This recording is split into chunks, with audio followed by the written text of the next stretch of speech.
Brain tumour ബാധിച്ച 3 വയസ്സുകാരിയെ ജൈനമത ആചാരപ്രകാരം ഉപവാസ മരണത്തിനിടയാക്കിയ രക്ഷിതാക്കൾ. വിയന്ന ജൈൻ എന്ന പെൺകുട്ടിയാണ് മരിച്ചത്.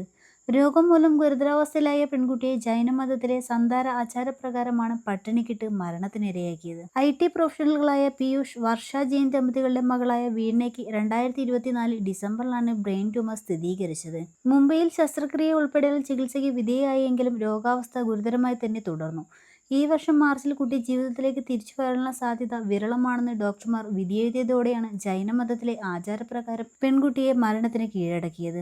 ഈ വർഷം മാർച്ച് 21-ന് ആത്മീയ ഗുരുവായ രാജേഷ് മുനി മഹാരാജിനെ കുട്ടിയുടെ രക്ഷിതാക്കൾ പോയി കണ്ടിരുന്നു. ഇയാളുടെ നിർദ്ദേശപ്രകാരമാണ് കുട്ടിയെ രക്ഷിതാക്കൾ സന്താര എന്ന ആചാരത്തിന് വിധേയയാക്കിയത്. മന്ത്രങ്ങളിലൂടെയും നിരാഹാരത്തിലൂടെയും ഒരാൾ മരണത്തിന് കീഴടങ്ങുന്നതാണ് സന്താര ആചാരം. ഗുരുദേവൻ ആചാരത്തെക്കുറിച്ച് ഞങ്ങൾക്ക് വിശദീകരിച്ചു തന്നു എന്ന് പെൺകുട്ടിയുടെ അമ്മ പറഞ്ഞു. സന്താര ആചാരം നടത്താൻ ഞങ്ങൾക്ക് താല്പര്യമുണ്ടായിരുന്നില്ല. എന്നാൽ ഗുരുജിയാണ് ഇതിനെ നിർദ്ദേശിച്ചത്. കുടുംബത്തിലെ എല്ലാവരുടെയും അംഗീകാരം തീരുമാനത്തിനുണ്ടായിരുന്നുവെന്നും അവർ വിശദീകരിച്ചു. അതേസമയം സന്താരാചാരം വിലക്കി രാജസ്ഥാൻ ഹൈക്കോടതി വിധി പുറപ്പെടുവിച്ചിട്ടുണ്ടായിരുന്നു. 2015-ലായിരുന്നു കോടതിയുടെ വിധി. ഇത് ആത്മഹത്യയാണെന്ന വിശദീകരണമാണ് വന്നത്. എന്നാൽ സംഭവത്തെക്കുറിച്ച് അറിയില്ലെന്നാണ് പോലീസിന്റെ വിശദീകരണം.